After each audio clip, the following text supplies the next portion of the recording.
What's up, guys? Welcome back, everybody, to another recap of the World Chess Championship match between Magnus Carlsen and Jan Nepomniachtchi. We are in game 3. The first two games ended peacefully in 2 draws, but there was a lot of content in those ones. In the third game, we have Jan Nepomniachtchi with the white pieces. Will he repeat what he did in the first game, where it seemed like he got a little bit of an edge against his opponent? Will he repeat that, or will he try to surprise Magnus Carlsen in a different line? Well, let's see.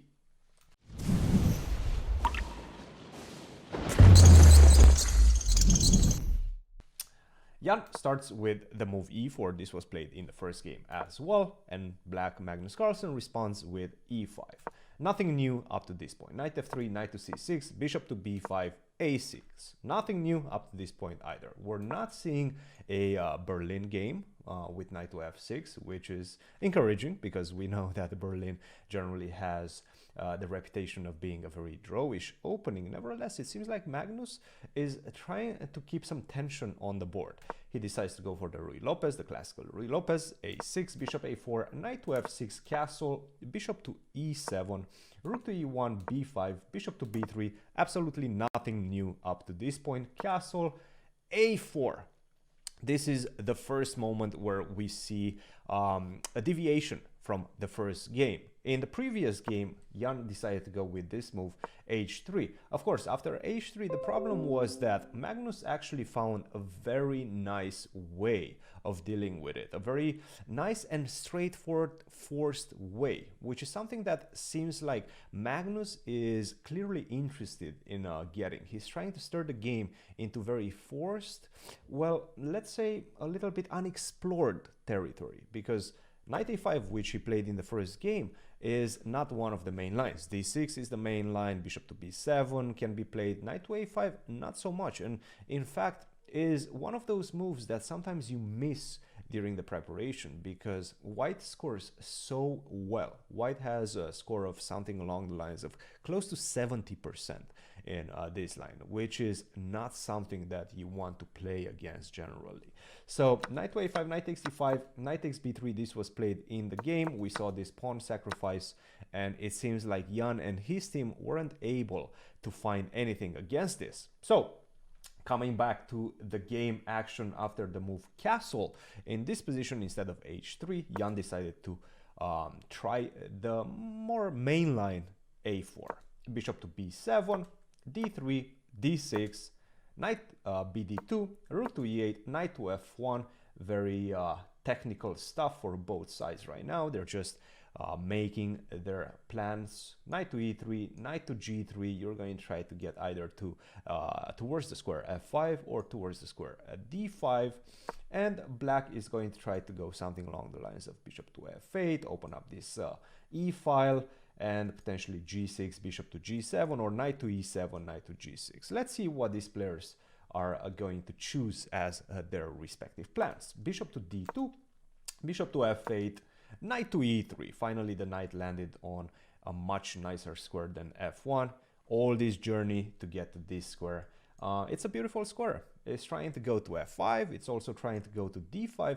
But in particular, it also supports this idea of playing c4. And we will see that this is quite an important detail in the position.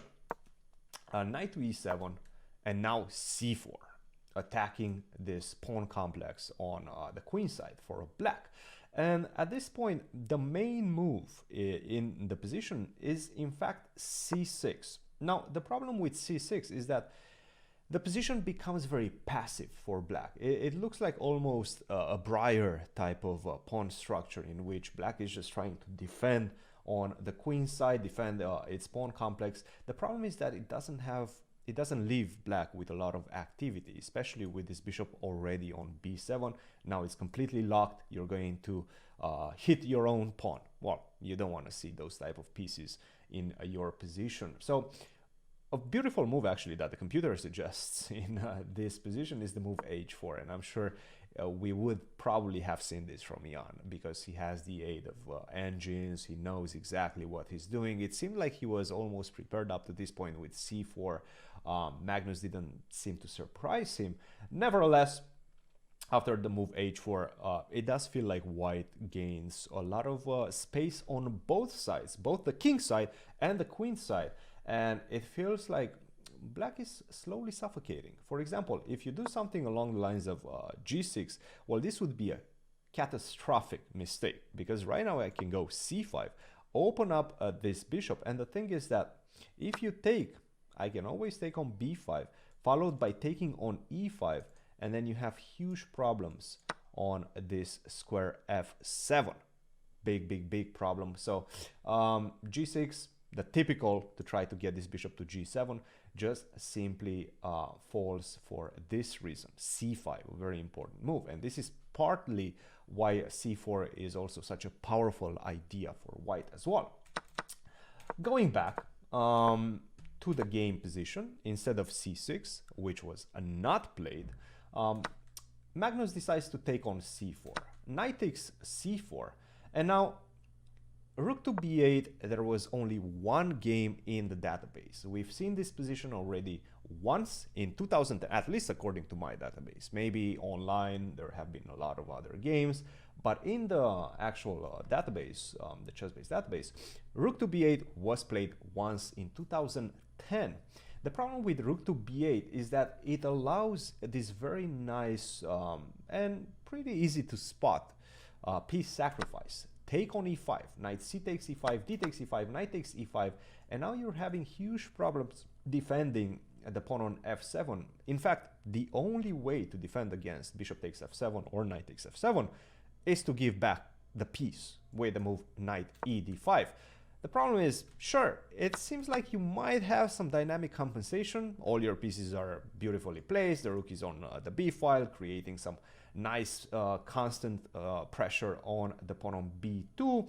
You have the rook on e8, potentially attacking, targeting this knight on e5, but you're a pawn down. So a pawn down is a pawn down. For example, after bishop d5, queen takes d5, a line could go something along the lines of bishop to c3. Likely we would see a move such as bishop to b4, try to eliminate one of the defenders. But nevertheless, after d4, the onus is on black to prove his compensation. And this is not something that you want to play around with in a world championship match, because you make one bad move, you err just a little bit, and then white simply has a clear pawn up, and your compensation is poof, out the window. So, well, Magnus did not want to see any of this and finally deviated, finally created what we call the novelty, the first novel move in the game, and that is the move knight to c6. Pretty clear cut. You're just defending against any sort of knight takes e5. Also, you're eyeing these beautiful squares d4 and b4. Rook to c1, a5, bishop to c3, bishop to c8. Now this is a very nice maneuver, typical of Magnus, once he understands that these two pawns are kind of obstructing the bishop, and there's some business happening on this diagonal, especially after this pawn from c2 is no longer defending this bishop on b3. There's some business to be dealt on this diagonal, and he redirects the bishop to e6. It's all about, in this position, whether black is going to be able to make this d5 push available at some point. At some point. So let's see what happened. d4 for white, e takes d4, knight takes d4, knight takes d4, queen takes d4, creating this beautiful battery on the long diagonal. And now we see one of the purpose of this bishop retreating to f8 as well. Not only open up the e file, but also retreating and defending this pawn on g7, this very tender spot in black's position. Bishop to e6, h3, c6, and we see Magnus. Actually, at this point, he was playing quite comfortably, quite fast. It felt like he knew the position better than his opponent. He's analyzed this position at home with his team. He understood that despite the fact that this is more of a sideline and very unexplored, it seems like black is holding, and black is holding quite comfortably. And this is exactly what you want to see from your black pieces. You want to hold with the black, and you want to put pressure with the white pieces in a match of this magnitude. So c6 right now getting ready to push d5 and simplify the position, and unfortunately for Jan, he was unable to find a way out of this predicament. He played bishop to c2, d5, e5, d takes c4, and right now we're just simply going to see massive simplifications, and the players actually at this point started speeding up. They were playing almost a la tempo, not taking too much to think because the position is simple and the position is pretty forced. Queen takes d8, take on f6, bishop to b4 is very important to exchange this bishop, because with the bishop on c3, not only that you're putting a lot of pressure on a5, but you're also defending these very two important entry squares for black's rooks, d2 specifically, but also b2. If black exchanges the bishop, which he does right now by force, well, you're going to have some very nice entry squares for your rooks, and this is exactly what you want in this type of endgame.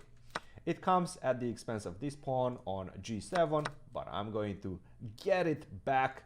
Black still has the worst structure. Nevertheless, in compensation for that, he has a lot of activity. And this is exactly what we're seeing right now. King to f1, rook to b8, getting ready to invade on d2 or b2. Rook to b1, king f6, take.